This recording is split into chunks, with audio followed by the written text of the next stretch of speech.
Good afternoon to all of the people who are tuning in remotely to this presentation this afternoon. I am Lauren Bairnsfather. I'm the director of the Holocaust Center of Pittsburgh.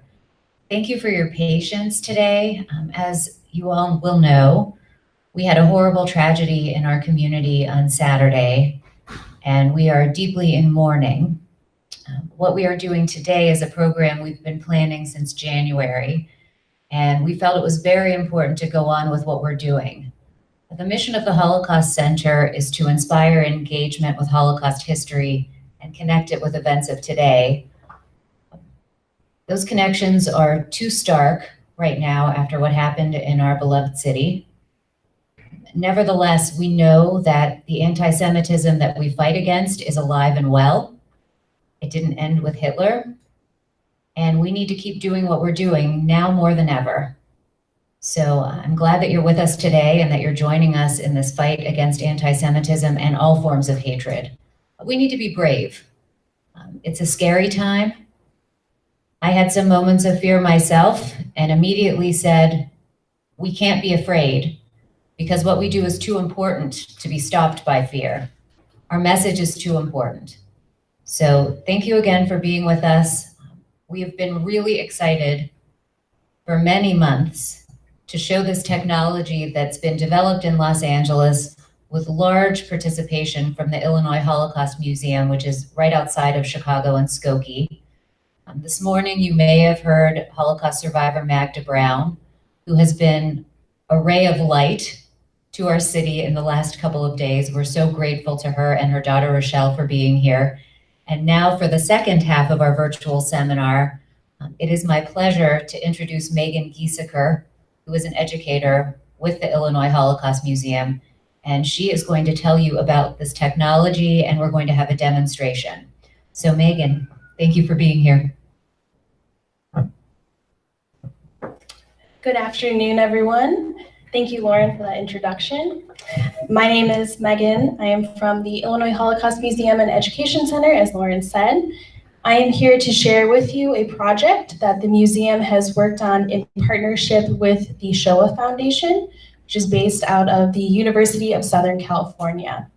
So the Shoah Foundation has created this project called Dimensions and Testimony, where they have recorded up to 15 Holocaust survivors and turned them into holographs. So the process was that the organization flew out survivors to Los Angeles for a week of filming, and the participants were asked up to 2,000 interview questions in anticipation of what they thought visitors or viewers like you might be interested in. So the end result is that you can ask them almost anything. So what their childhood was like, obviously what their experiences were during the war, what they did after the war, even what their favorite color is.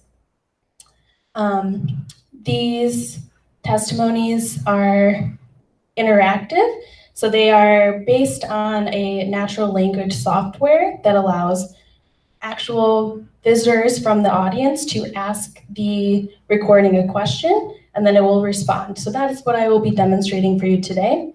I do have the pleasure of introducing our virtual survivor today. Her name is Fritzi Fritschel.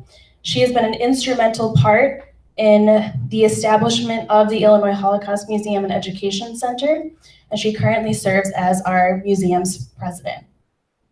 So first, we are going to be watching a short film that gives you a little bit more context to her experience during the war, and then we will be able to pull up her interactive survivor recording so that you can ask her any questions that you might have.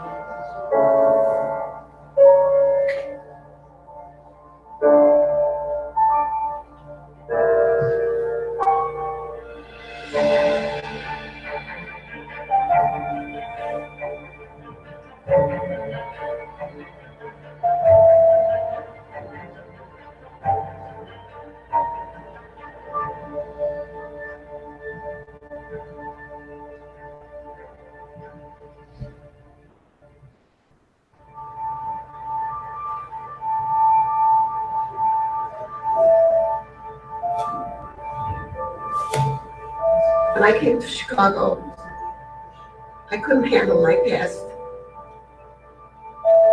The Holocaust happened to my family. It happened to 6 million people, but it didn't happen to me.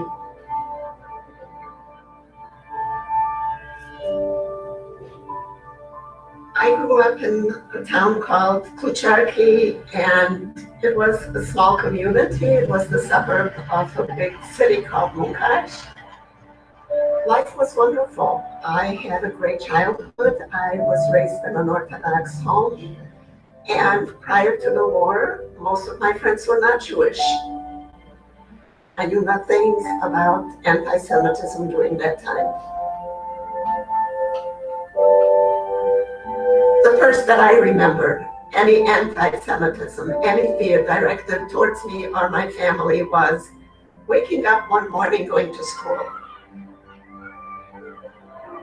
I remember a man teacher standing at the door, holding his hand up to me and telling me Jewish children needed to go home. We were not allowed to go to school any longer.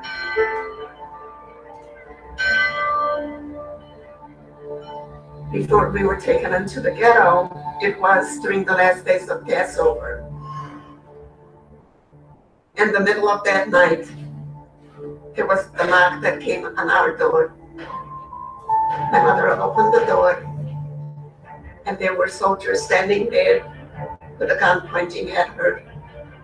We were told we had 15 minutes to gather our clothes, to take whatever we could carry, and we were going to be relocated.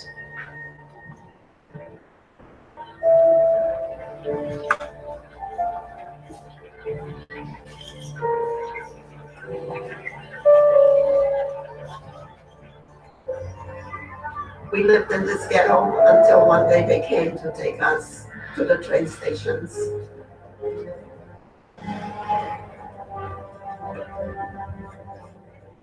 We did not know where we were going. We were pushed in to this Boxcar and the door locked from the outside.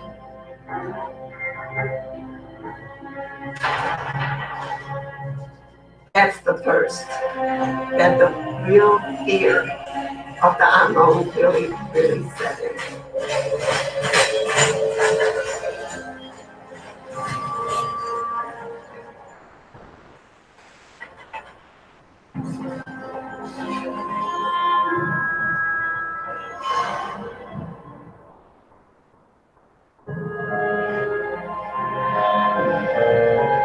The doors opened.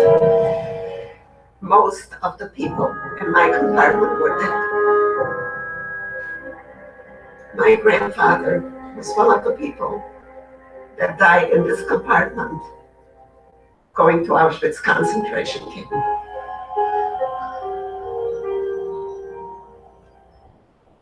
When I got on this train, I was not quite 13. I lined up with adults. Then they called age, and I told my mother she was in the wrong line. She went into a different line. When I asked several hours later when I would see my mother, they pointed to the smoke. This has been a heavy burden to carry.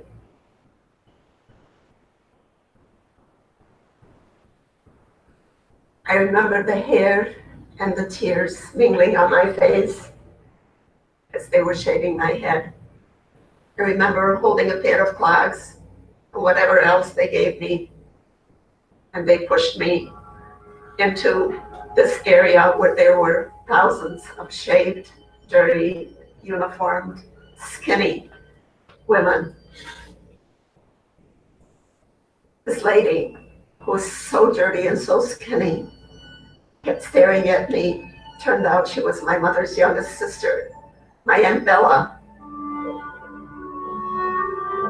She was the one that put her arms around me every single night while I was hungry and scared and crying. She would whisper, Tomorrow will be better. I can hear her. Let's just live through the night. Tomorrow will be better. You'll see. She's the one that helped me survive Auschwitz concentration camp.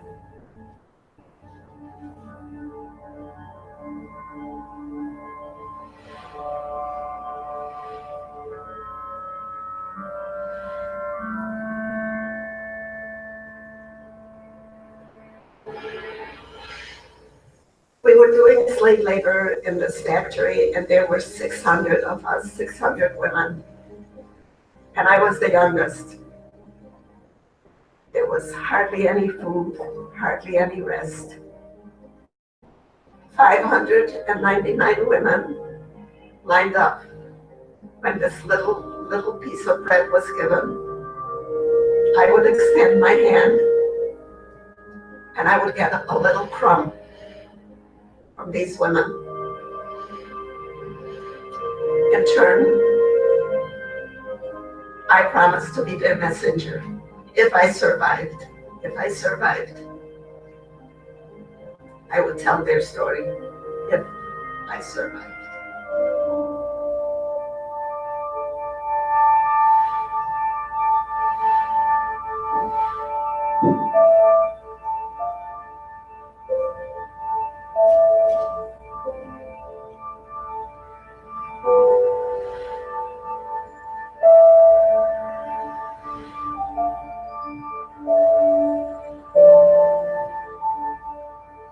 After I was here for many years, I would not associate with any survivors. I wouldn't join any clubs. I didn't want to talk about it. I couldn't and wouldn't. Until I became a grandmother, and my son came to me one day and he said, "Mom, I need to know, and your grandchildren will need to know." And this is where I became the survivor.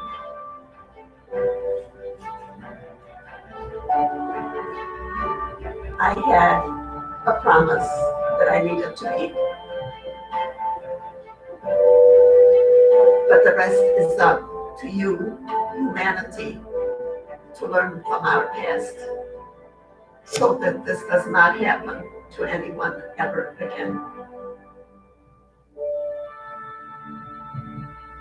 I have so much more to tell you, so please ask me questions. Okay, we're gonna fill in some chairs. There.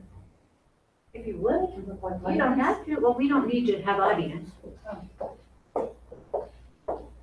We have a lot of audience over the live stream. Okay. Hello. Sorry, say that again. Hi, Fritzy. Hello. So Fritzy is able to take any questions that you might have. I will relay the question to her and she will respond. You already have a question? We already have a question. Excellent. Oh, actually, this is a question about the technology itself, Oh, not okay. for Fritzy. No worries. I can answer that as well. How accessible will this technology be? Will it be available as an online resource for students and teachers? As of right now, it is not available online. The Illinois Holocaust Museum and Education Center outside of Chicago is the only museum that has this as a permanent exhibit. So if you were to come visit the museum, we have a permanent holographic theater, and that's where we play these survivor testimonies. There are a few other museums who have versions of this technology. So it's either like a beta version like this is, where it's a two-dimensional projection, and some other museums are working on also creating their own permanent holographic theater spaces. As of right now, that's pretty much the next steps. All of these survivors that have been filmed for this project also have testimonies through the Shoah Foundation. So you can go online and listen to those testimonies through Shoah to get more of their personal stories that way.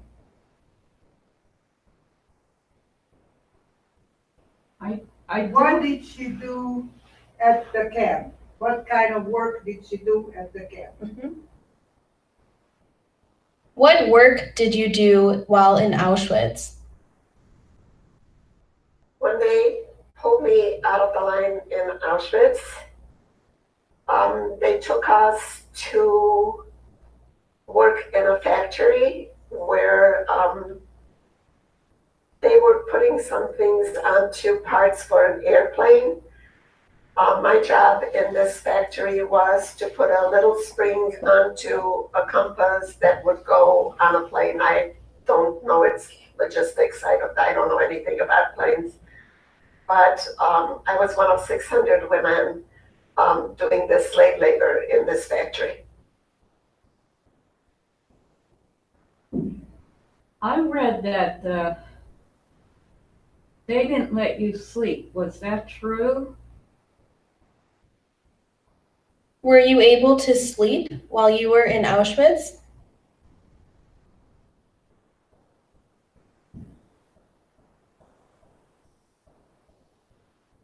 Those of us that lived together in Auschwitz were all in the same situation.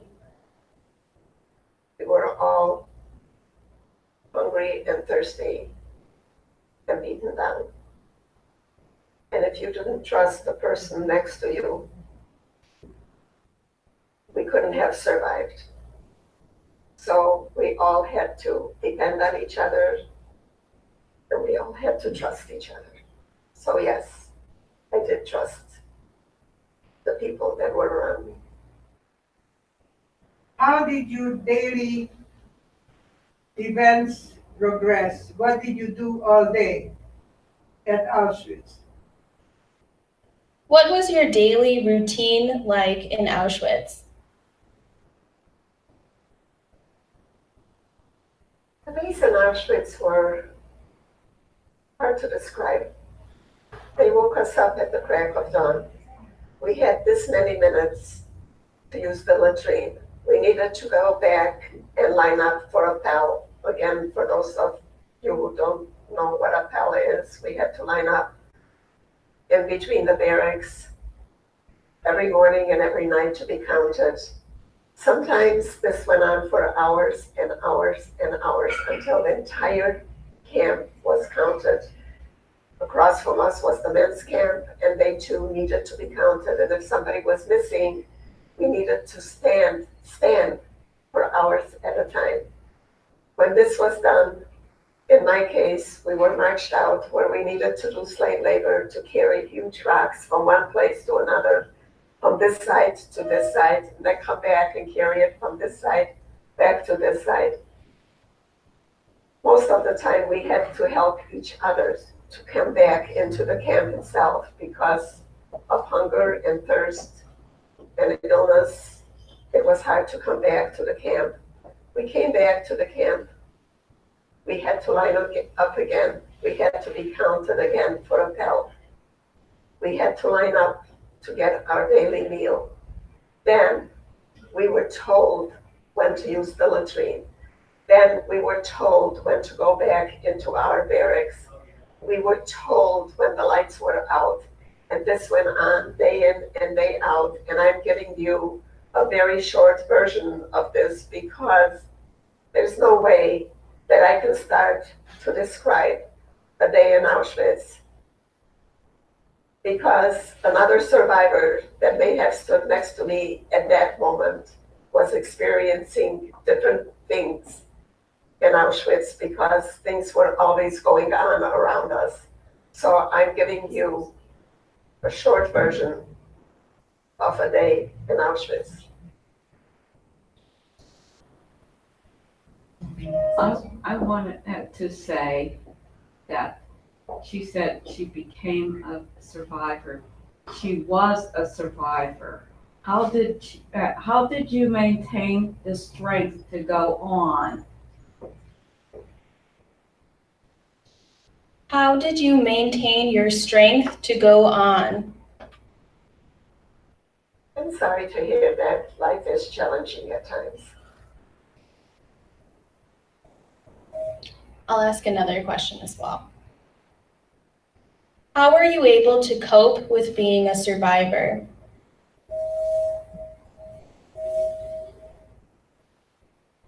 I think all of us survivors that have gone through what we have gone through, whether it was one concentration camp or another, or whether you were in hiding or you were, whatever the situation was for all of those Jews, when we've come to this country, and speaking for myself, when I came to this country, it was very, very difficult to overcome all of that.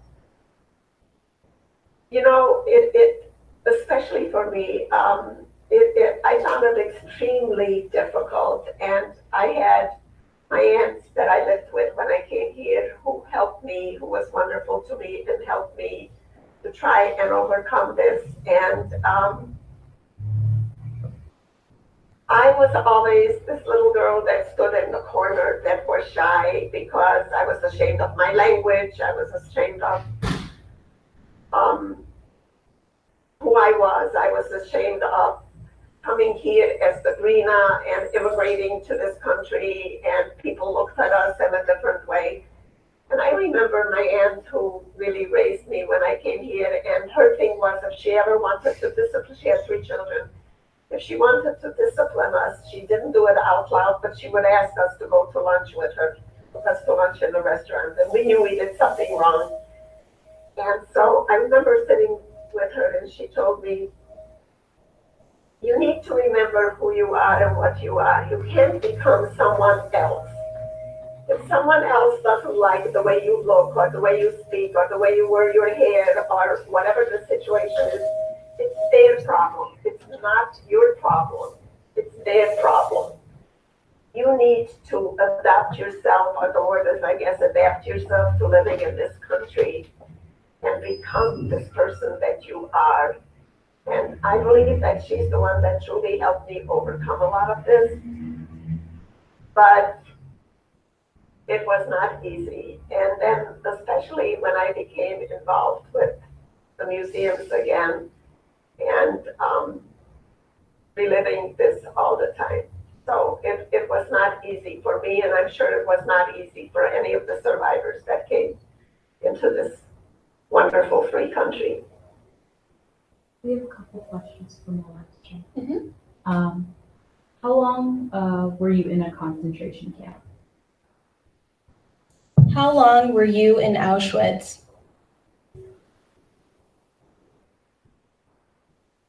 I don't remember how long I was in Auschwitz. I don't remember the day I was brought in. I don't remember the date. And I don't remember the date I was taken out of Auschwitz itself.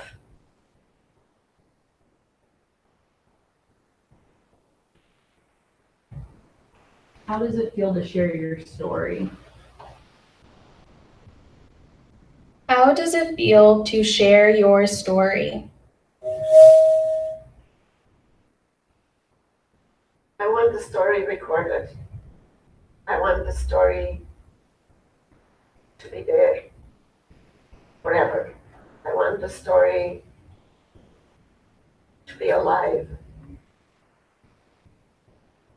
I am doing this so when I'm no longer here, and young people see my story, that they can relate. I hope that my story will help when there are many, many non-believers about the Holocaust and they speak about it. I'm hoping that when I speak to a group of people, they will walk away and say, I remember that lady. I remember her story. I believe her. She told the truth. And so I'm hoping that by recording my story, I can touch some people. Maybe not everyone, but I can touch some people so that they can carry my story, the story of the Holocaust, and tell their families and tell their children of what I went through and what others went through. And this is what my hope is. Do you, my question is, do they get together as a support group and to help them because this got to be post traumatic stress disorder. I mean, because that was horrible what happened. I don't know how to put it into a question, but that's what I want to know. Are you friends with any Holocaust survivors? In the beginning, when I joined the survivor group, it was very difficult for me because I really did not want to identify myself as a survivor. But then I realized that I'm part of this group. I am this survivor. And it took me a while to accept that I am a survivor like all these people that tried to establish a museum at that time. So I had my difficulties during that particular time, but after a while it got easy and I became a survivor like all the rest of them.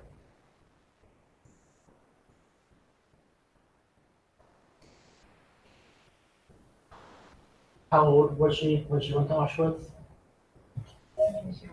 How old were you when you arrived in Auschwitz? I think I was 13 years old when I arrived, not quite 13. How were you able to keep alive your hope while in Auschwitz? How were you able to keep your hope alive in Auschwitz? And you need to ask that question.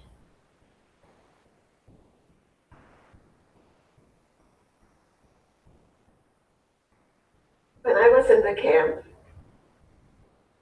I lost it as far as God was concerned. As far as I was concerned, there was no God. But then you come out. And when I came out and headed with my aunt and I started to attend synagogue again, I have never become this religious Jew again, but I have learned maybe there is no God. I don't know. But I do believe that there is a creator. I believe that there's a creator that makes things in the world, that makes a bird fly, helps a bird fly, or makes a bird fly, or grass grow, or the rain come down, or whatever the situation may be. I don't know. So, do I believe there's a God? My answer is, I don't know. But the other side of me is that if I really have a bad time at any time, I look up and I go, you owe me. I've gone through all of this. You've put me through all of this. You owe me. So I have two different answers here. So obviously, I do believe in something, but am I convinced that there is a God? You need to convince me that there is a God.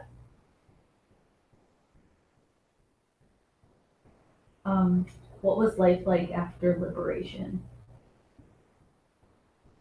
What was your life like after liberation?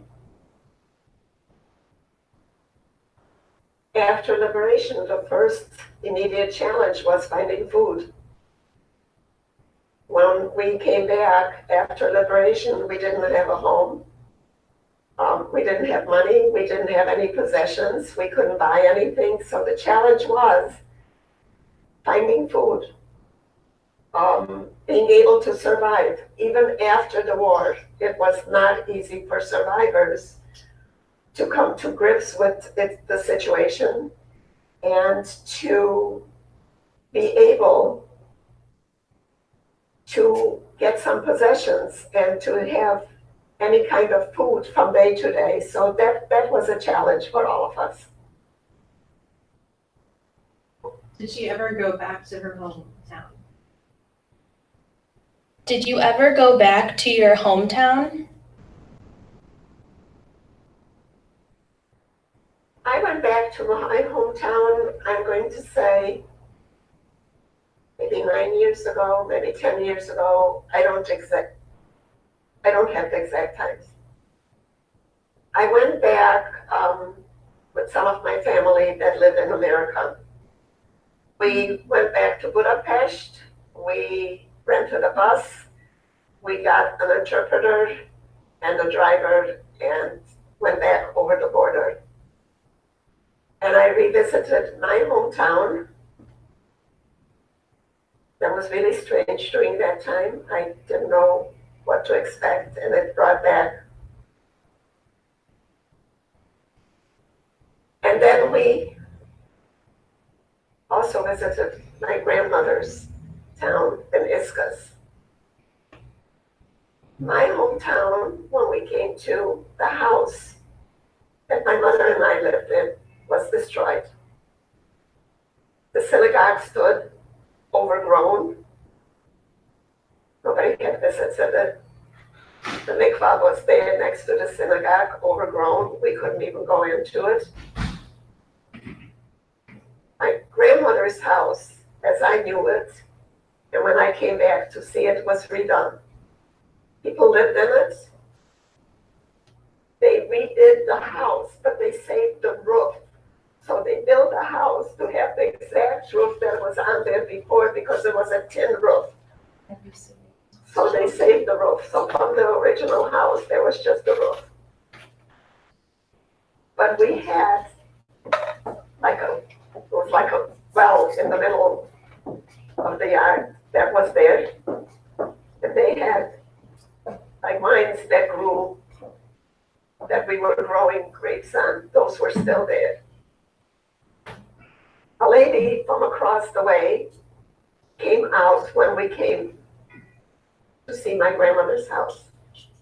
No one was in the house. We couldn't walk in, so I don't know what it looked like inside. But this lady from across the street came over, and she introduced herself as my grandmother's Shabbos guy, and she used the word Shabbos guy.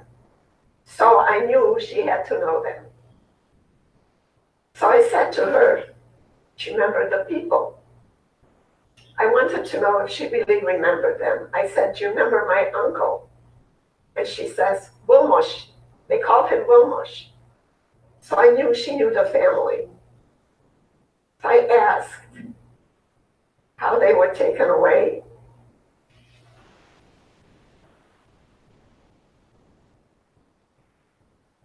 And I asked if she had anything from my grandparents' house. Did she have pictures? I offered to buy whatever she had. She kept saying no, she didn't have anything, she wouldn't. So I said to her, would you allow me to go into your house and use your bathroom? And she said no. She wouldn't allow me to go into her house. I don't know why. She would not. She told me how my grandmother was taken away in a wagon, and my great-grandmother, who still lived with my grandmother at that time. So that's how I found out how they were taken away. And we went to Iscus. It was several hours by this bus that took us there. When I came to Iscus, my grandmother's house stood this way, I remember it. Outside of the house was a summer kitchen that we used in the summer. And beyond this was a second house that my grandparents owned that sometimes they would rent out.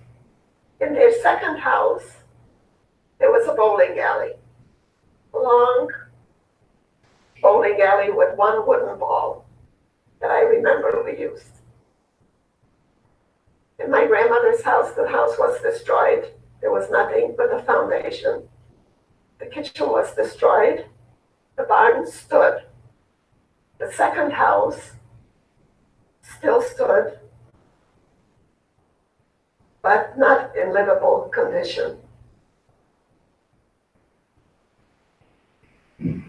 I wasn't sure if it was good to go back, but I needed to go back, and I needed to see it. So it was bittersweet time and bittersweet memories.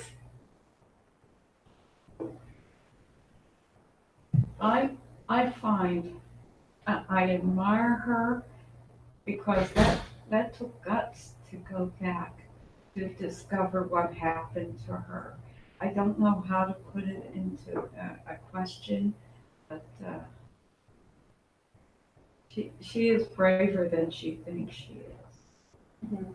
She's very much so an amazing woman. So we're very lucky that she agreed to do this project and we get to share all of these stories with all of you today. We have a bunch of questions. Oh, great. Let's ask. Some of them are coming in as multiples, so we'll ask them one at a time. Okay.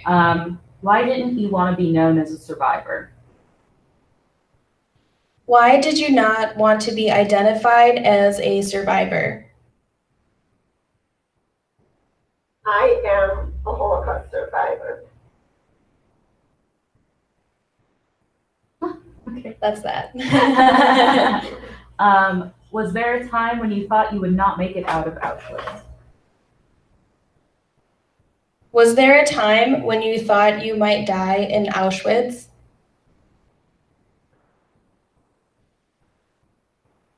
When we walked into the holding barrack, we knew.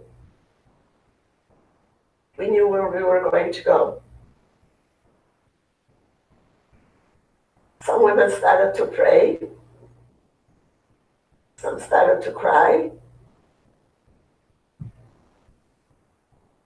Some talked to God. Some called to their families that weren't there. After a while, it became very quiet. After a while, no one spoke. And so when they lined us up to march into the gas chambers, everybody was very quiet. It was just, these are our final moments. And I think everybody had their own thoughts. And I was pulled out at the very last moments. But some of us were ready to go. We were so hungry and so beaten down. Some of us were ready to go. Some of us were not. I was not ready to go. I was young. I wanted to live. So my thoughts walking into the gas chambers were,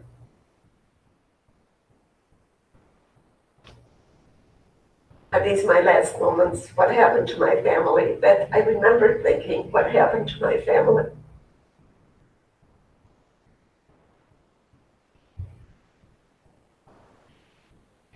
And then being taken away from the rest of my friends and the rest of the women.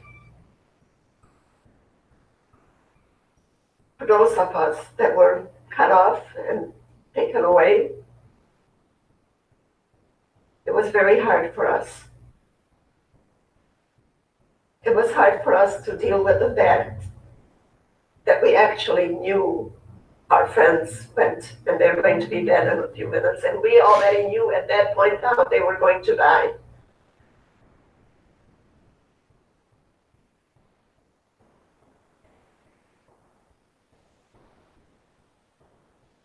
When did she start speaking about the subject? When did you first begin to tell your story?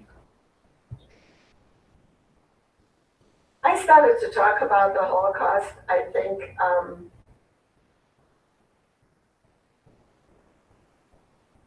become really involved and talk about the Holocaust after the Skokie March, I believe it was in 1978, maybe, and realized that people knew so little about the Holocaust. It wasn't taught in the schools during that particular time. The educators didn't want to talk about the Holocaust because they didn't know how to handle it. And so some of our survivors got together and we decided that we're going to do something about this. And this is when I first became involved and when we started to create a museum, a little museum in Skokie, Illinois. And have grown with it and have helped to create a museum on Wood Street in Skokie, Illinois, the Illinois Holocaust Museum and Education Center, and have been involved with it ever since. And I think that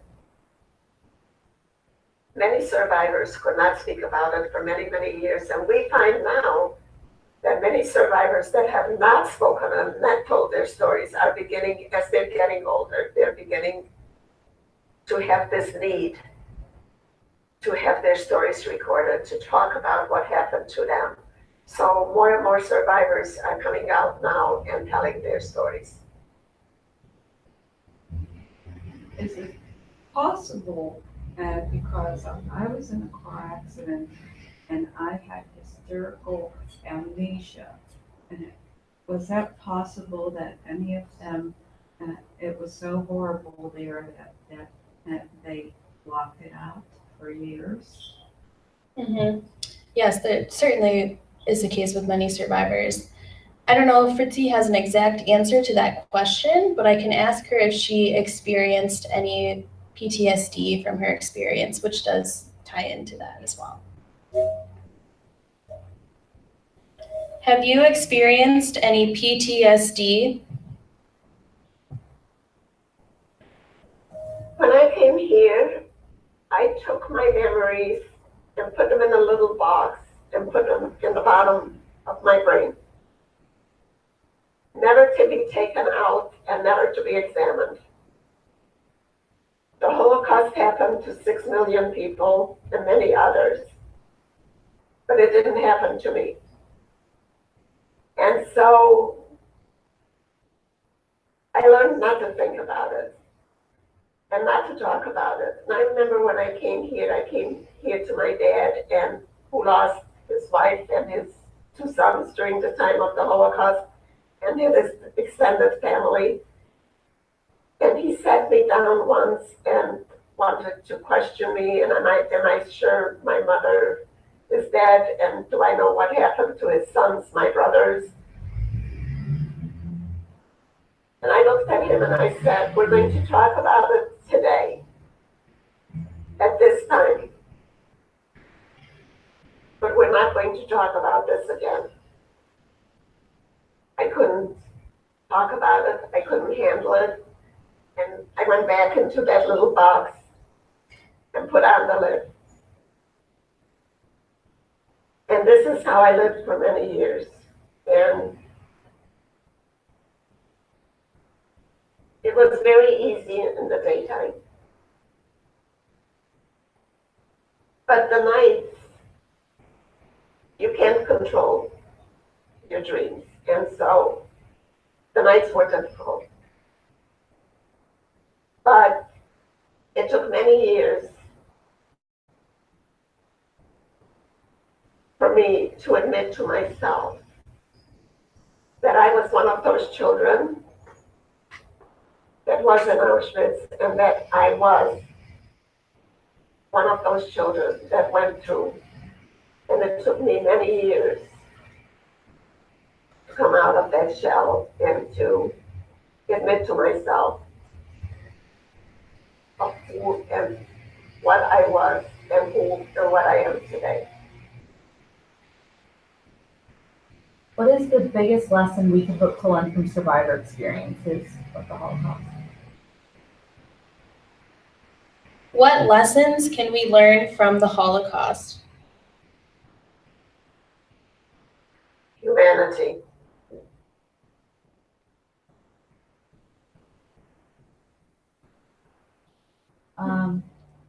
Do you believe all people are born good? And I guess there's a follow-up question to that, but I think that'll work. Do you believe that all people are born good? Many people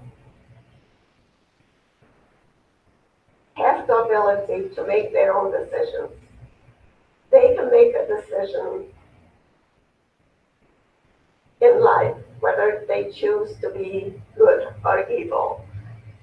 Many people, I honestly believe that there's a moment where we can all make these decisions, and there's that moment when we choose the wrong thing. But overall, I believe people are good. I do believe that people in general are there to help each other and to be there for each other, more so than the opposite. I do believe that there are more good people than bad people.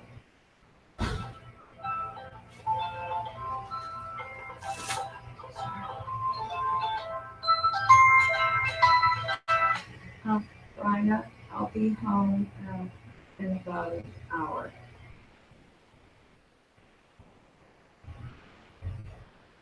What type of food were you given in Auschwitz? What food were you given in Auschwitz? Yeah. I'm at the Holocaust Museum. There was so much hunger in Auschwitz.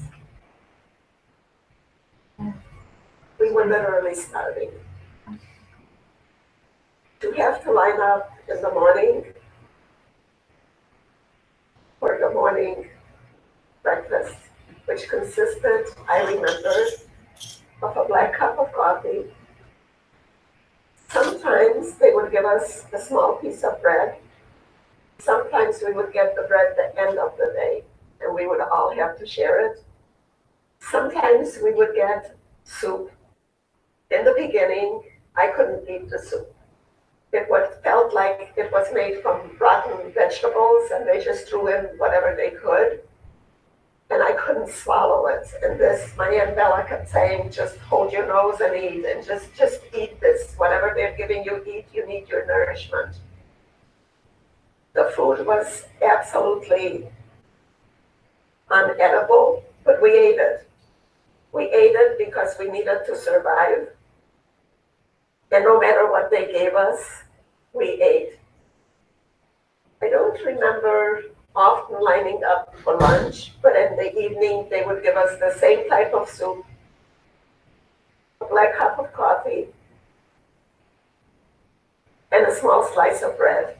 And I remember you always wanted to be in back of the line when you were getting the food because they had it in big bins, huge pots, huge bins.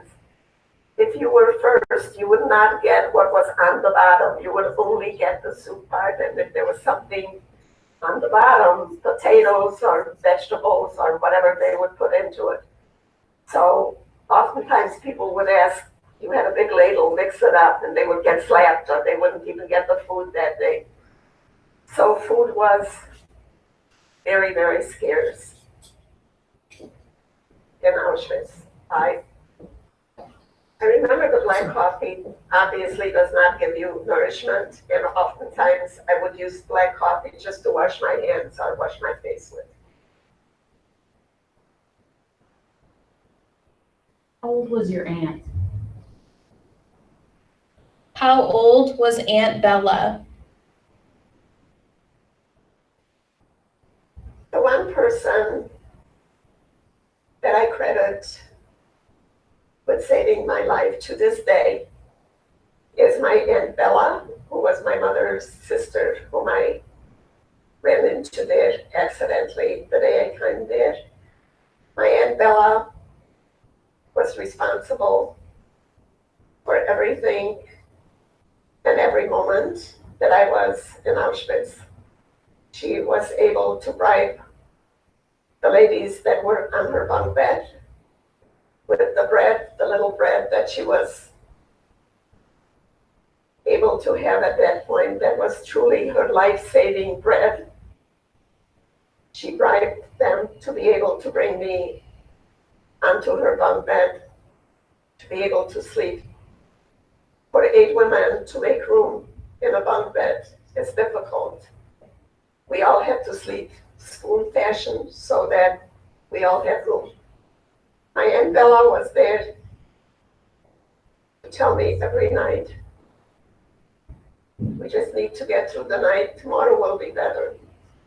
My Aunt Bella was there when I needed someone to put her arms around me. My Aunt Bella was there for every move to tell me, you will make it, I will make it. She had the strength that I didn't have at that point, and I truly credit her for saving my life. I don't think she has a comment on Aunt Bella's exact age, but she was her mother's younger sister. So probably like 20s or 30s only. Any other questions? I can ask one as well. What was it like in the boxcar? The truck has come. We're in front of this station, the rail cars.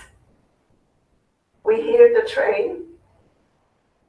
We don't know what or who is on the train. And at this point, we don't even know if the train is for us, if it's going to stop. And we're all there as families, parents holding on to their children's hands, especially to the young ones.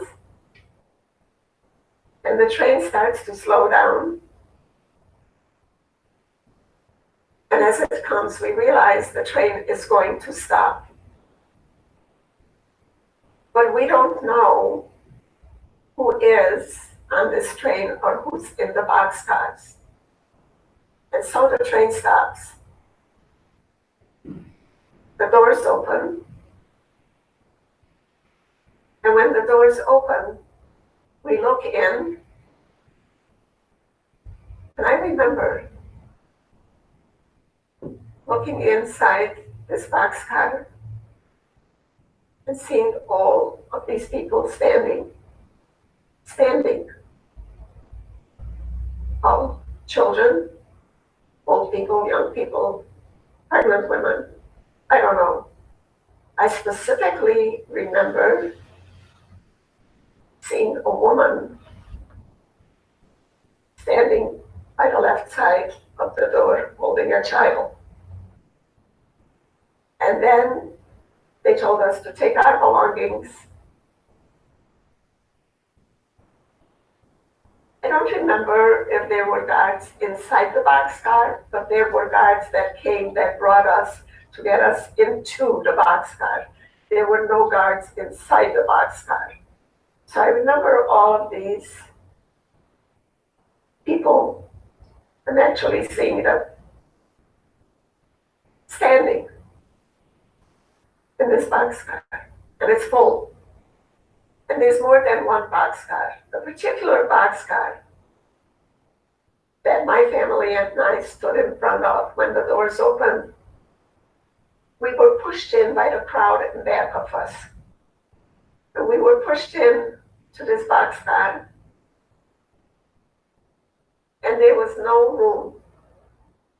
The boxcar was full with Jews that were brought from other areas.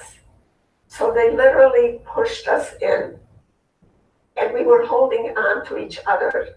My mother made me hold to the hand of one of my brothers, my grandparents, and we wanted to make sure. And at this point, my mother wanted to make sure that her parents were going to be on the same boxcar we were on. They pushed us in, literally pushed us in because it was crowded. I'm standing against someone and the door is locked. When the door is locked, we all just looked at each other. The people that were in this boxcar already before us heard the locks go on the doors. They knew already, they were locked in. We didn't. So when we heard this lock go on, at that point we knew wherever we were going to be taken to was not going to be a good relocation. I remember the quietness. I remember the fear. You could almost feel it. You were cutting it with a knife. I remember standing against people who hadn't had a shower for days, who didn't have a toothbrush, didn't have clean clothes. We came from a ghetto where we weren't really clean, but we were still clean. And standing against all of these people, and fear gives out a certain odor. And I remember not being able to sit down, because if you sit down, you're sitting on someone else's feet. So I can feel my body pressing against someone else's body. The door is locked. The train starts.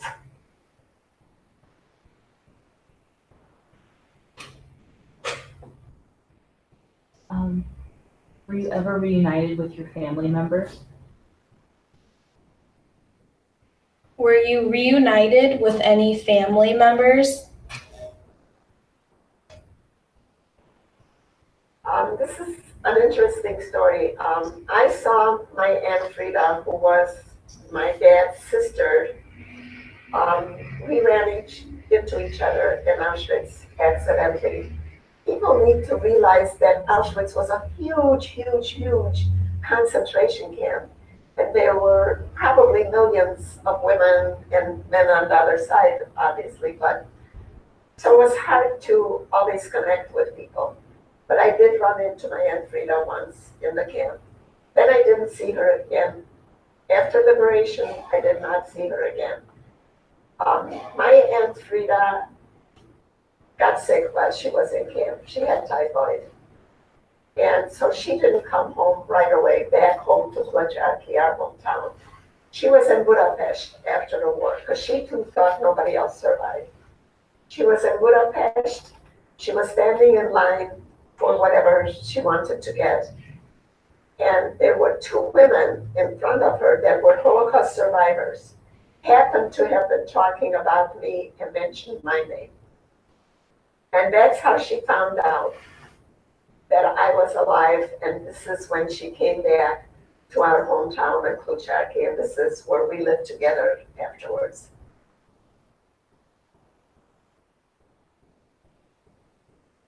What was your childhood like? What was your childhood like? Both sides of my grandparents, as far as I know and remember, were farmers. My grandparents on my father's side were farmers where we lived. My grandparents on my mother's side were also farmers, but I remember my grandfather, who was my mother's father, also owned a tavern that was sort of attached to the house. I remember the house, we visualize that the house sat this way, and this was the part of the house we lived in, and then there was this long porch, and this part of the house had a tavern. In back of that house, there was a summer kitchen. In back of that, the summer kitchen was a second house that they used to sometimes rent out to people that would come, or sometimes when we came, we would use that part of the house. And that part, the second part of the house, had a one-lane bowling alley. And my cousin Sian and I talk about that often. It had this one-lane bowling alley that went quite far, and it had one wooden ball. So we would use this one wooden wall, and we would throw it down and use it and have to go all the way there to get back the ball to throw it down the second time. But as a child, I remember we had fun with that. And when we came back after the war, the main part of the house was destroyed and the kitchen. And the second part of the house still stood. And the barn still stood. And but there was no living in any of it, and we didn't stay. We went back at one point and visited and did not even spend the night. And we just really went back to see what was left. And those things and those dreams and that part of my life was like the first part of my life. So I lived that first part of my life there. Despite the horror in the camp, did she form any friendship with anyone? Mhm. Did you have any friends while you were in Auschwitz? In Auschwitz, people needed people. We needed each other. Nobody could survive alone. So we all became friends. The women in the barracks became friends. The women standing in line became friends. Yes, we made a lot of friends in Auschwitz.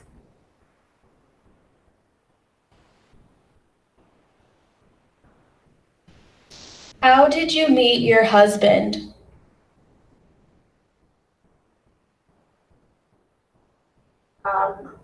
I met my husband in a grocery store. We had some Hungarian friends that I knew owned this little grocery store, and I came to visit, and my husband's mother, who became my mother-in-law, came to visit, and my husband came to get her for whatever reason.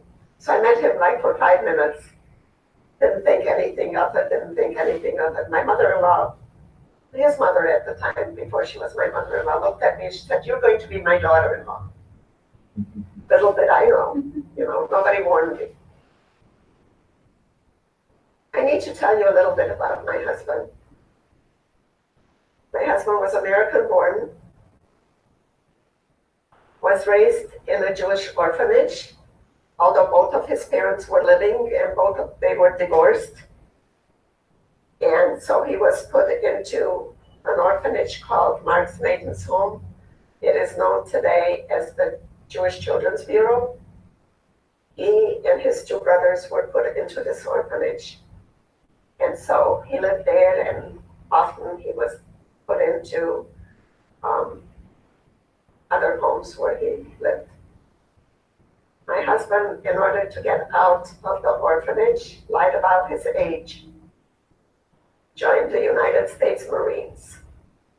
In fact, we just talked about this a couple of days ago, and while he was in the Marines, he traveled with the Marine Corps to several parts of the world. When the war broke out, as a United States Marine, my husband was sent into the Pacific War. He and his group of Marines were caught by the Japanese. The island was invaded by the Japanese. My husband and the Marines that were on this island were taken into prison. While I was a prisoner in Europe, in Auschwitz, he was a prisoner as a United States Marine in Japan. I often talk about my husband because he was a machine gunner. When they took him, when he was arrested, they punished him terribly. On one of his hands, his nails were always deformed because they used bamboo sticks underneath his nails. I read the book Unbroken that somebody gave me. I could relate to what he did because he worked in the mines there. He worked on the road. He did the work that the prisoners did that were arrested in Unbroken. When my husband was brought back to the United States after he was liberated, he was put into a hospital. They carried him in on a stretcher. He weighed less than 90 pounds. And he spent close to 2 years at Great Lakes Naval Hospital that was close to Chicago. My husband always spoke about his experiences of what he went through. We used to sit down for dinner and he would say, see this little piece of bread? This is what they gave us. See this a little bit of rice, or see this food? To the point where my son at that point would sit at the table and he knew the stories and he would roll his eyes. My husband lived with his nightmares all his life. He never overcame what he went through. So I honestly think that those boys that were our boys, Americans, that were prisoners in Japan, had it as bad, if not worse, than we did. By talking about it, is it helping her nightmares lessen? I will ask a little bit more generally, just to see what she responds is, but ask her about her nightmares. Do you have nightmares?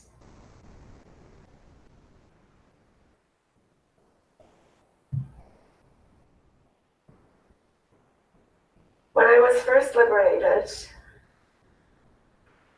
I had constant nightmares, constant.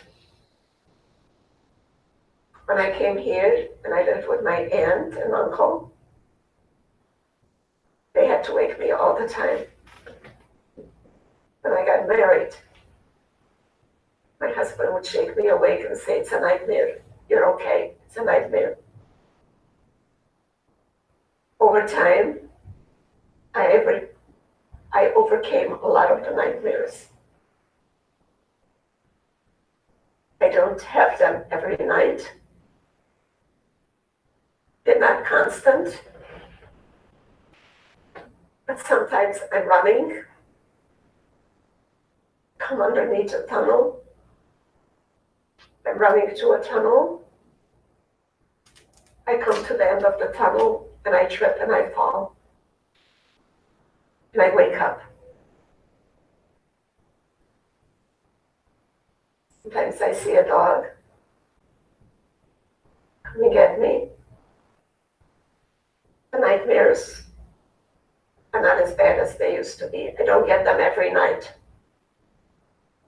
Sometimes the memory triggers a dog or something I'm seeing or heard that day, or I'm not doing well this week here. But they're not as bad as they used to be.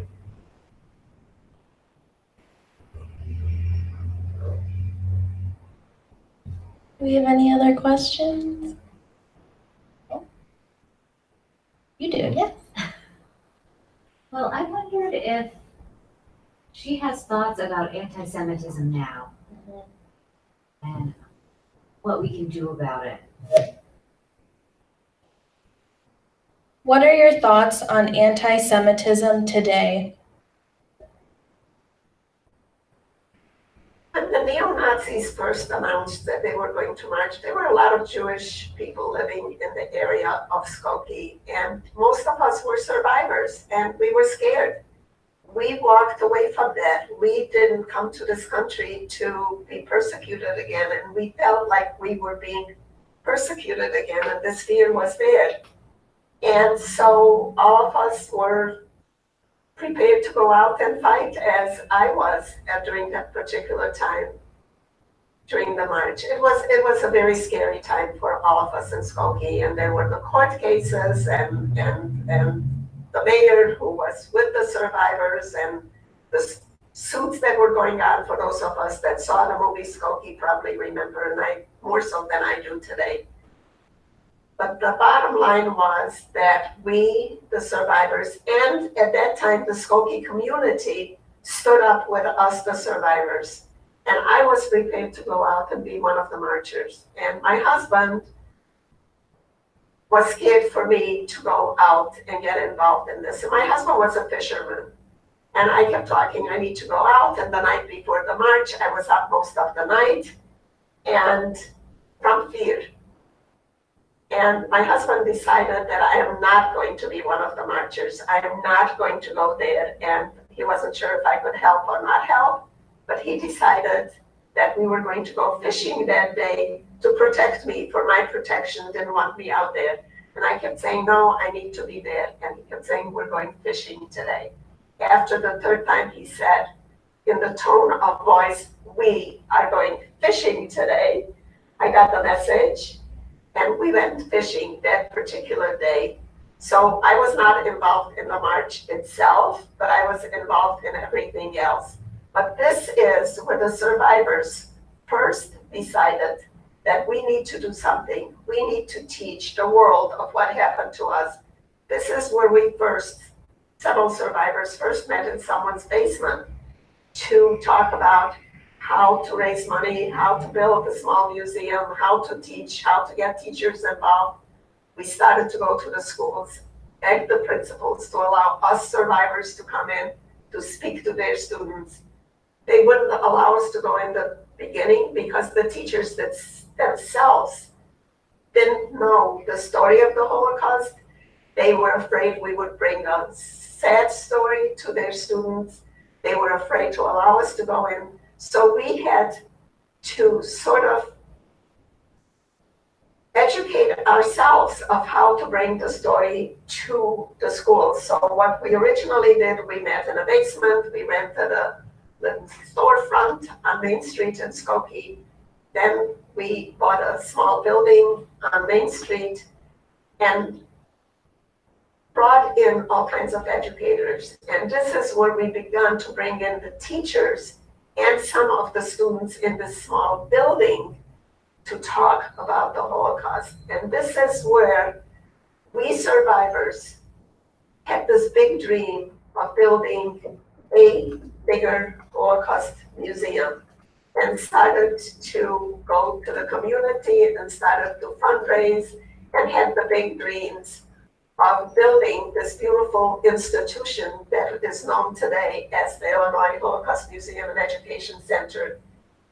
This is where we educate young people, where we educate adults, where we educate the Chicago Police Department about profiling. This is where we have 450 students come every single day. We have over 400 volunteers. We have docents. We are a fully equipped building to teach of what happened to us in the past so that this does not happen again in the future. We're truly reaching out. We are the educators of today from yesterday, so it doesn't happen again tomorrow. We've got more questions. If you could give your younger self advice, what would it be? It's an interesting question. I'm not sure if she has a specific answer to that, but we'll try it out and see what she says. If you could give your younger self advice, what would you say? I have a message for the world.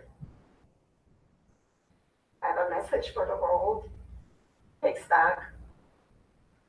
See the cruelty around you. Have compassion. Become good people. Care for your neighbor.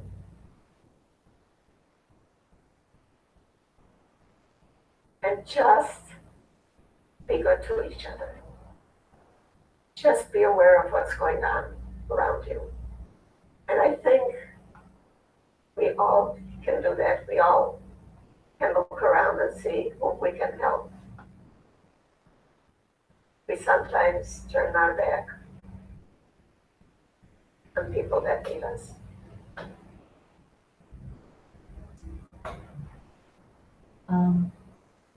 I don't know if she'll have an answer for this one, but what was your initial reaction once you realized you'd escaped?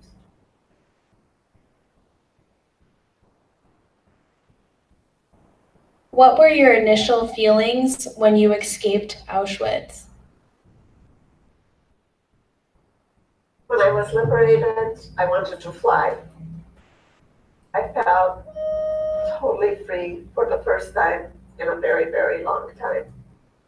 It was like you take a deep breath and, oh, this is wonderful. your reading in air and not be afraid to really talk about it.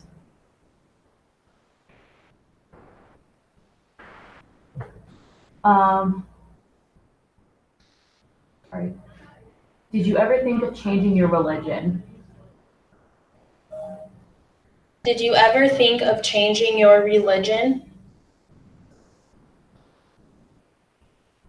When I was in Auschwitz and I was hungry and cold and beaten down, I'm sure there were moments when I wished that I wasn't Jewish and maybe I was out of the camp and maybe I was living in freedom during that particular time. Absolutely. I think it was normal for all of us during that time saying if we weren't Jewish, maybe we wouldn't have been here. But it was never a denial that I was Jewish on purpose. But the thoughts were, of course.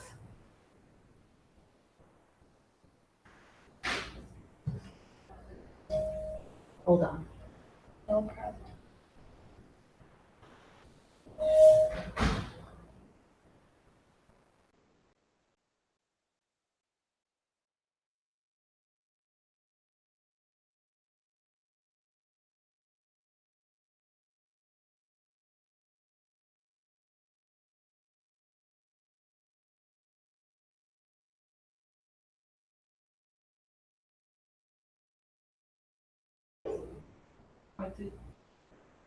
I read that Roosevelt only had a limited amount, a quota of people he would have let here, and he let the others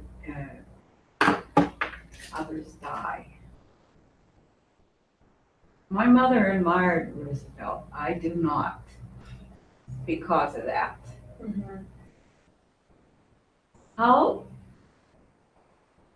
did she, I don't know, I can't imagine the horror and the darkness that she went through. On both sides, they escaped during World War I, so none of my family perished in the Holocaust. Mm-hmm. But I've read a lot about it, and it was horrifying. Mm-hmm. And I also saw that, you ever see that book, God Came Back? Oh, I think I've heard of it. Mm-hmm. I read the book, and they also had a movie that I think Steve Smith, who was one of the directors, made of the camp, and it was horrifying. Mm-hmm. And Yeah, I I think can't. we have some more questions I'm though for sorry. the That's okay. live We have stream. students on the live stream who are asking a bunch of questions. So, Okay. how has the Holocaust affected you during your adult years? How has the Holocaust affected you during your adult life? The Holocaust does affect my daily life, but not every moment of my daily life. I don't think about it all the time. I don't live with it all day long. But there are moments when something triggers off, whether it's a word, whether it's a smell, something visual. And so it does bring it back to me. But I don't live with it all day long. It would be very hard for me to live with it all day long. So I try and overcome as much as I can. And it's easier for me to handle it and live that way.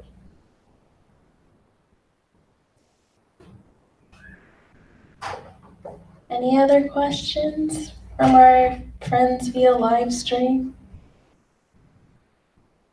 Don't think we have more from the live stream at the moment, but I know sometimes it takes them a couple minutes.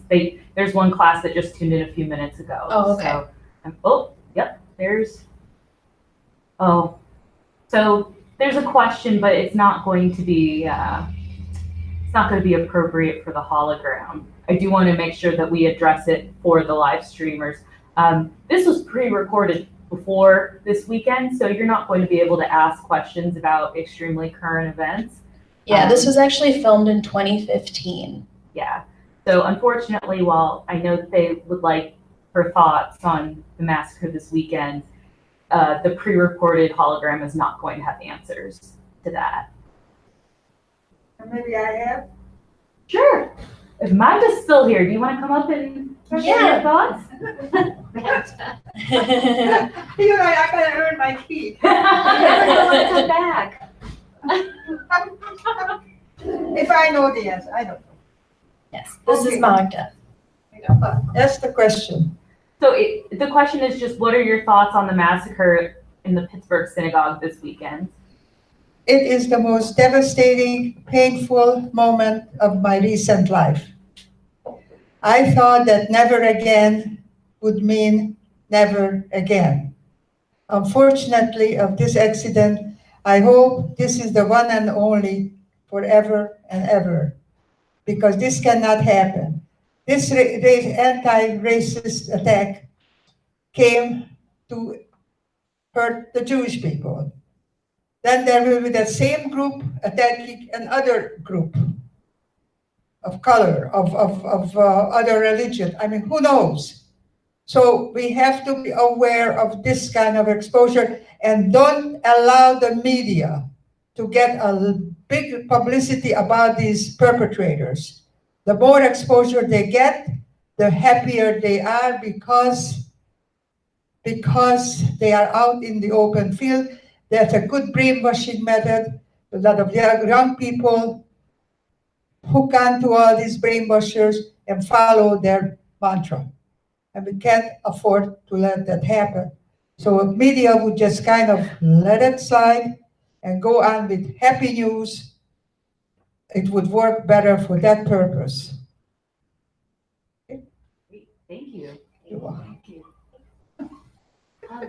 We gotta work together. Always. It's an interesting moment for us to hear about, for the people who are listening, why we can't ask Fritzy questions about current events and how the technology works. I don't know if we had a chance to hear about that yet. Yes, a bit in the beginning, but I can refresh since we've had Yeah, because people there are some coming people in. who've tuned in since Yes. you Thank originally you. talked Yep. about it. I'm gonna steal back the mic from my friend. Thank you. Oh, we gotta thank you, Miss Brown, for alerting us to the dangers of propaganda. God bless you. You're welcome. So this project is called Dimensions in Testimony, and it was created in partnership with the Illinois Holocaust Museum and Education Center and the Shoah Foundation that is based out of the University of Southern California. So this project began many years ago. Fritzy herself was filmed in 2015. She was sent to California for a week of filming, where she was essentially inside what was like a giant green screen bubble surrounded by over 100 cameras and asked over 2,000 interview questions in anticipation of what they thought visitors and viewers like you would be interested in. So they asked her questions about what her childhood was like, what her experiences were during the war, after the war, what her favorite color is, what her favorite food is, almost a lot of things that you can think of, she was asked. So the way that this technology works is that it's based on a natural language software and a voice recognition software. So some of us have iPhones that have Siri on them, and she can answer our questions when we ask them into our phones. So this is kind of the same way in that when we ask Fritzy a question here, she is able to look through her database of those 2,000 answers that she provided and responds with the one that is the most appropriate. So it's really based on a keyword search. So if we were to ask about her mother, it looks for her mother or different things like that. So that's how it works. So those 2,000 answers are what we have and what she has to respond with. So that's why sometimes also she doesn't have answers to all of the questions that we may want, like the questions about current politics today. We've got another question. Do you keep in touch with anyone you met during your time in the camps? Do you keep in touch with anyone you met in Auschwitz? In the beginning, when I joined the survivor group, it was very difficult for me. because I really did not want to identify myself as a survivor. But then I realized that I'm part of this group. I am this survivor. And it took me a while to accept that I am a survivor, like all these people that tried to establish a museum at that time. So I had my difficulties during that particular time, but after a while it got easy and I became a survivor like all the rest of them.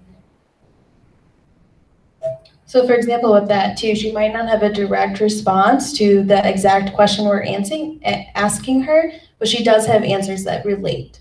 That was like a related response. Any other questions? We do have one question, but I think it might be better answered just by reviewing her story earlier on, just because it asks, did she personally know anybody who was executed? And I believe, her mother. Yeah.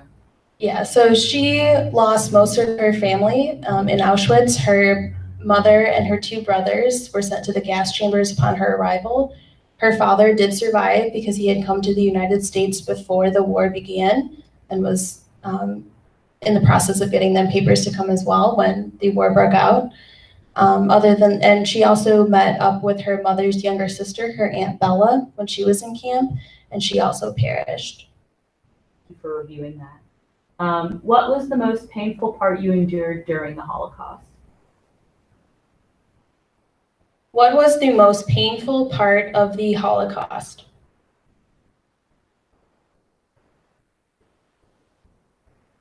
I thought I would die when I was walking towards the gas chambers.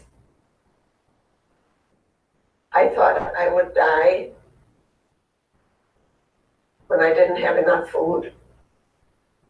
I didn't think I would last another day without food. I thought I would die many times just walking in the camp itself when I heard a shot coming and someone standing next to me. There was never any certainty. When we were in Auschwitz, it was, am I going to live till tonight? Did I carry enough rocks today? Do I have the strength to walk back into the camp itself? Or am I going to fall here and die? So that was always with me. And it was always a matter of, can I just do one more day? So when you're in Auschwitz, that you live with that. You're there all the time. You don't walk away from it. Okay, I just want to comment about the frightening moment in my life. We are in Auschwitz for some time at this stage, and by now we are knowledgeable about the crematoriums and what is happening. This particular time, a group of us were taken to have a shower. It was a side location of our sleeping quarters. And it had black wrought iron doors to enter this shower. But the opening of the door was plastered with the skull and, I don't know how to say it.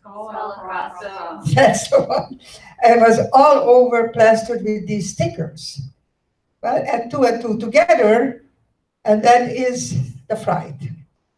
All of us walked into this empty room where we had to wait till the next group was done showering. There were maybe 20, 25 of us sitting on a bleacher. If you have heard many times the expression, it is as quiet as in a church. This was even quieter. At my 17 years of living, I sat there and I reflected my entire life because I knew that this is the end. So we walked into this shower room, and to add torture to torture, the trickle of water coming down very slowly. And then you heard a sigh. evidently everybody was tuned into the same thinking what I was. So that was about, I could say, next to the selection part and to be chosen to live, this was the height of it. It was a frightening moment for a teenager. That's all I can say. How did you survive the shower? How did I survive the shower? Well, there was just water. There was no water. Naturally, if I had poured poison gas in, I wouldn't be here. But the way, the slowness of the trickle of water reaching our body, maybe it's exaggerated in our minds, but it was a lifetime. So that is, I think, one of the most powerful moments of exiting this world. But here I am, and continue spreading the good words. On the topic of goodness, somebody asked if there was anybody, I would actually love to hear Magda's answer to this as well, so both of them. Was there anyone that was helpful or kind to you in the camp, like unexpected kindness? Did you witness any acts of kindness in Auschwitz? I have never witnessed any acts of kindness from any guards or any Nazis during that particular period. May I answer too? Yes, please do. Please do. I don't mean to step on her important No, message. I want to hear your answer. Listen, human kindness exists. Do you want the mic? Okay, I am not talking about people helping in Auschwitz. It was a chaos there. I mean, humanity had no time to surface, okay? Now we are transported out of Auschwitz into a work factory. And in the factory, there were old men supervisors. Reason, the young men were in the war, so they summoned in retired people. I was working in a department, and our supervisor was a little old man, maybe in his early 70s or something. 70 to 70, that's a big gap. So I spoke the language, and I could talk with him. Do you know that risking his life, because the Nazi soldiers were all over the place, he would bring me green apples from his house. If you tasted caviar or the best chocolate in the world, it couldn't compare with those green apples that he snuck in for me every so often that he could, or a sandwich. I mean, we were starving. So that's why I'm a great believer of human kindness, and I keep preaching that there are more good people than bad people. I just had to throw that in. Thank you. Thank you. I'm so glad you did. I wanted to know how old she was when she Arrived? Yes. How old were you when you arrived in Auschwitz? I think I was 13 years old when I arrived, not quite 13. And how old was she when she was free? How old were you when you were liberated from Auschwitz?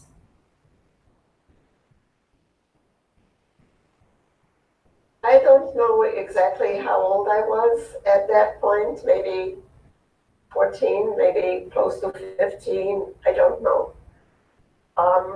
I don't know exactly the town that I was liberated in. I don't remember. Did she have a tattoo? Were you tattooed in Auschwitz? I was never tattooed. And for many, many years, I didn't know why I was never tattooed. I just found out about 5-6 years ago. I went back to Auschwitz, and the lady that was our guide was actually in charge of the camp at that time. She was able to take me onto the lookout post and show me where our barracks were, and my question was, why was I never tattooed? Her answer was that the reason I was never tattooed is because when our transport came in, the camp was so full that many people just fell through the cracks. And I was one of those people that fell through the cracks of never being tattooed. But all these years, I knew most of the survivors were tattooed, and I had always wondered of why I was one of the people that was not. And so it was interesting for me to find out. We have a question. How often did you shower while at Auschwitz? How often were you able to clean yourself in Auschwitz? When we were in Auschwitz, actually when we were in the ghetto, before we came to Auschwitz, we didn't have a shower. Our things were taken away from us. We didn't have a toothbrush. While we were in the ghetto area, we were still within the ghetto itself. We still had a way of keeping clean.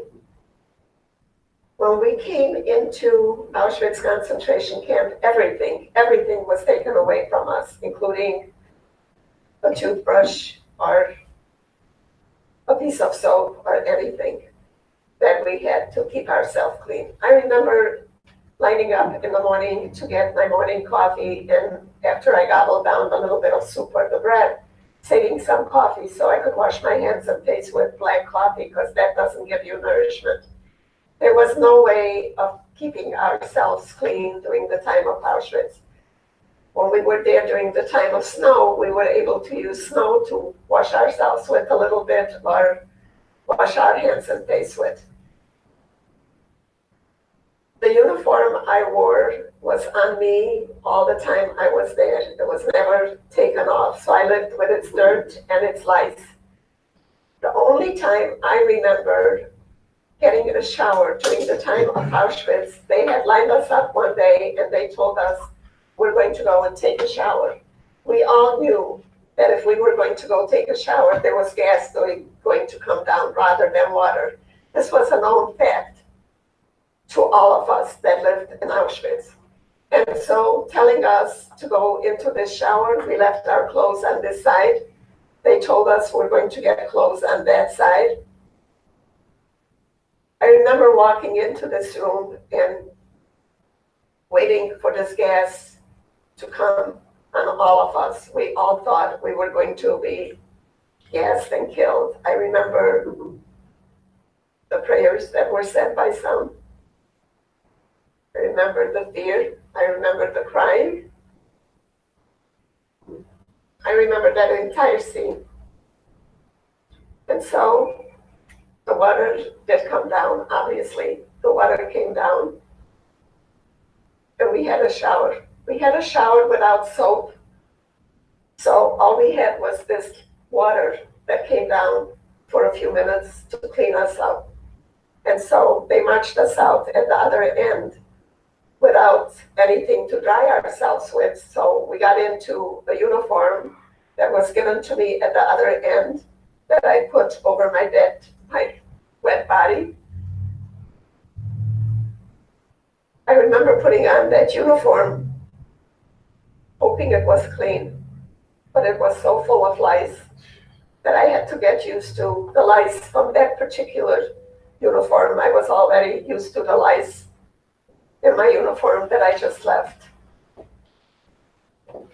The only time that I remember having a shower in Auschwitz was that particular time. But I do remember when we were in the latrines, in one little corner, there was a little spigot that we were able to get some rusty water from once in a while. So we would often line up just with our hands to get a little bit of that rusty water to maybe wash our face with. And the water just really came once in a while. So while we were in Auschwitz, we were not clean.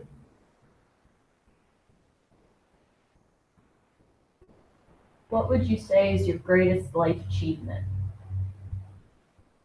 I'll ask that in a slightly different way and ask what her legacy is. What is your legacy? My legacy I thank my wonderful family, and I thank what we do at the museum and the education, and hoping that from us, the survivors, the world can become a better world, and hopefully learn from the past, hopefully, so that people don't make the same mistakes, so that there are many good people. I'm hoping the good people are going to stand up and speak out when they need to. I'm hoping the young people are going to grow up and be strong and not allow these kind of tragedies to happen again. I'm hoping from what I and we do in the museum calls attention to the world about the past, so that it does not continue to make the same mistakes, and that people, good people, will not allow this to happen again. I'm hoping that there are lessons that I learned from Holocaust survivors and from the past. I am hoping that there will be a better world. I'm hoping that I'm leaving a good world for my grandchildren, your grandchildren, and all the young people that deserve to be raised in a good world. Did you ever try to fight back? Did you ever try to resist?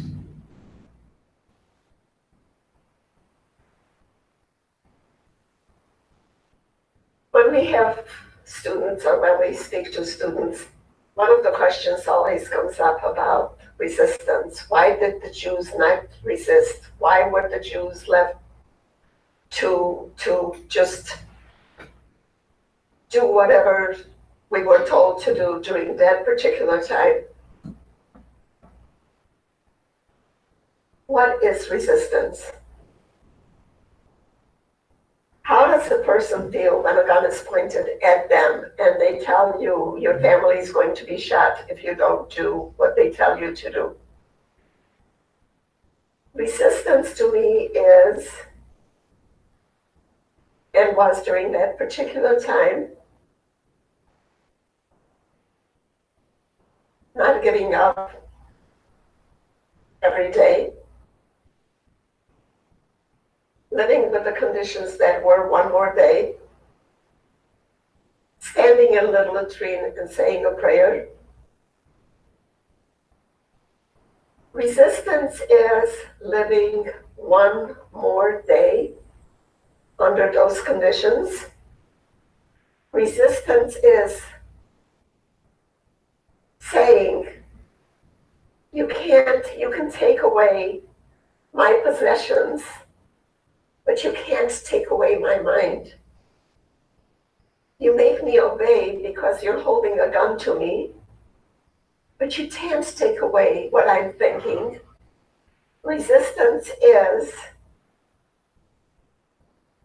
I think, just living one more day. And when people talk about resistance, they don't understand the situation we were with in Europe during that particular time. They don't understand that we didn't live with guns in our homes. We didn't expect this to happen to us. We expected our neighbors to help us. We found out that they weren't there for us. And so we resisted in every way that we knew how to survive under those conditions. And it is so hard to explain to the next person of what it's like to live under those conditions. So we all resisted by living one more day and by surviving. That to me was resistance. We survived. We resisted. Did we ask her about her childhood? We did, okay. I thought so.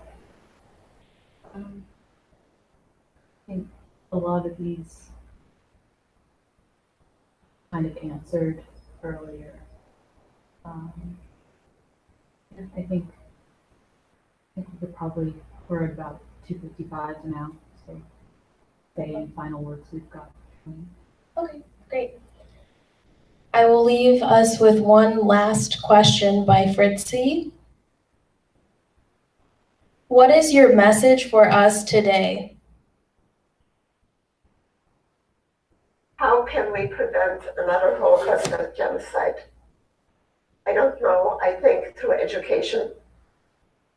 I think through letting the world know of what happened. I think through love. I think through peace. But mostly, this is a wide world today. The world today has what we didn't have before. We didn't have cell phones. We didn't have the newspapers. We didn't have the radio. We didn't have CNN. All of that is out in the world today. What's happening here at this moment is known somewhere else 2 moments later in another part of the world if we allow it to do so. So, because the world of knowledge, the knowledge that we're providing, we, the Holocaust survivors, that we're providing to the world because of our experiences, I think there's a lot to be learned from that. I think we're teaching it, and I think it can be prevented today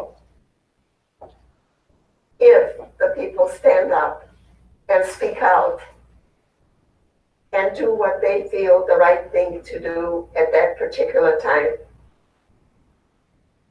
And I'm not the bystanders like we had in Europe, but become the upstanders. Become educated in what is going on in their area. This is what the world needs. Thank you. Thank you for listening. Thank you all so much for listening to Fritzy's story today. And special thank you to the Holocaust Center of Pittsburgh's staff for being so wonderful and welcoming to us from the Illinois Holocaust Museum and Education Center.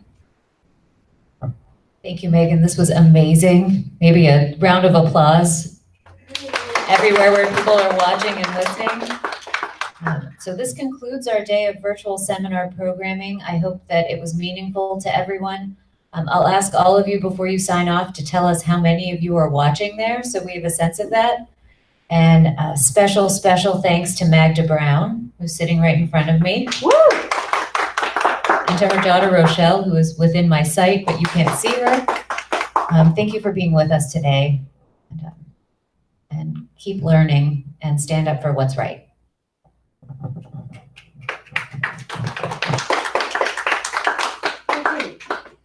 Another day, another dollar. You're never going to want to come back to Pittsburgh, Meg. Well, listen, we all try to do what we can. We all try to create a better world, eh? That's the mantra. Right. Oh, I get a hug from you? Good, I give you a girl.